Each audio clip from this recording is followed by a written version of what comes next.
नमस्ते दोस्तों, स्वागत है आप सभी का नए EVS 2 के वीडियो में। मैं स्वप्निल देशमुख।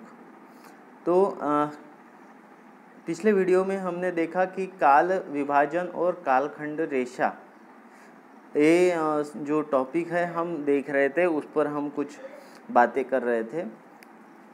तो ईस्वी सन का कालखंड भी हमने देखा था। ईस्वी सन का कालखंड मैं फिर से दोहरा देता हूँ, ईस्वी सन का कालखंड कैसे होता है। तो ईस्वी सन का कालखंड आपको पता है किसके जन्म से शुरू हुआ। ईस्वी सन बराबर है ईसा मसीह के जन्म से शुरू हुआ। और वो अपना जो क्रम रहता है 1 2 3 4 साल, ऐसे हम क्रमशः जैसे काल गणना करते हैं उसी प्रकार वो काल गणना शुरू हुई।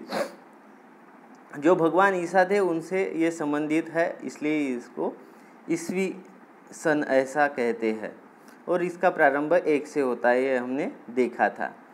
और हमने ये भी देखा था कि 1 से लेकर 100 वर्षों तक क्या होता है, बराबर है शताब्दी होती है।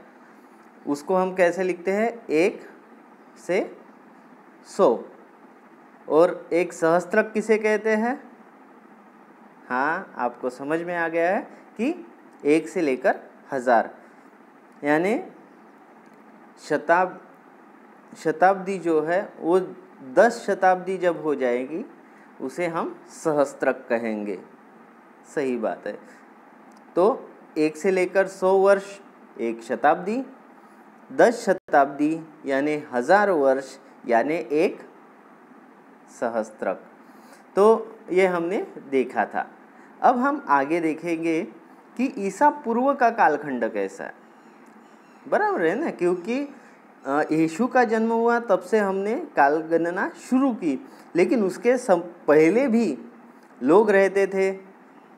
उसके समय यानी पहले पृथ्वी का निर्माण हुआ, बहुत सी घटनाएं हुई जिनको हमको पढ़ना है और हमको पढ़ने के लिए उसको समझना है। तो ईसा पूर्व जो है यानी यीशु ख्रिस्त के जन्म के पहले का जो कालखंड है उसे कैसे गणना करते हैं, ये आज हम देखेंगे।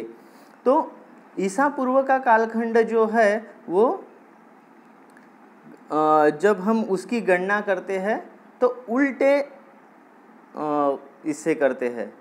तो जैसे हम अगर ईसा पूर्व ले 100, तो हम 100 99 98 ऐसी उल्टी गणना करते हुए 1 तक आते हैं। आ गया ना ध्यान में। तो हम क्या करते हैं, उल्टी गणना करते हैं, संख्याओं की उल्टी गणना करते हैं। आपने की होगी, आपने जब पहली में आप थे तब आपको मैडम बोलते थी कि सीधे क्रम से पाढ़े बोलो और उल्टे क्रम से पाढ़े बोलो। तो उल्टे क्रम से जो पाढ़े हम बोलते थे वैसे ही ईसा पूर्व की कालगणना होती है।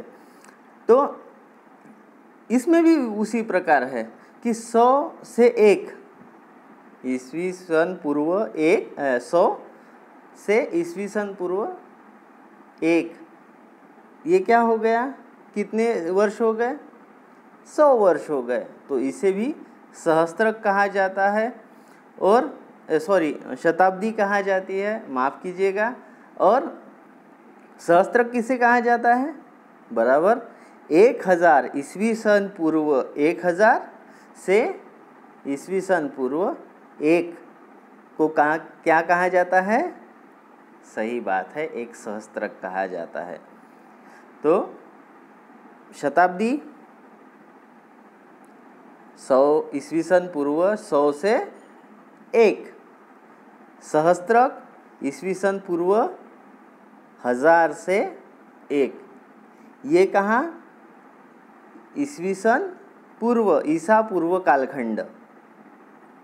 और ईस्वी सन का कालखंड कैसा है, 1 से 100 शताब्दी, 1 ईस्वी सन 1 से 100 शताब्दी।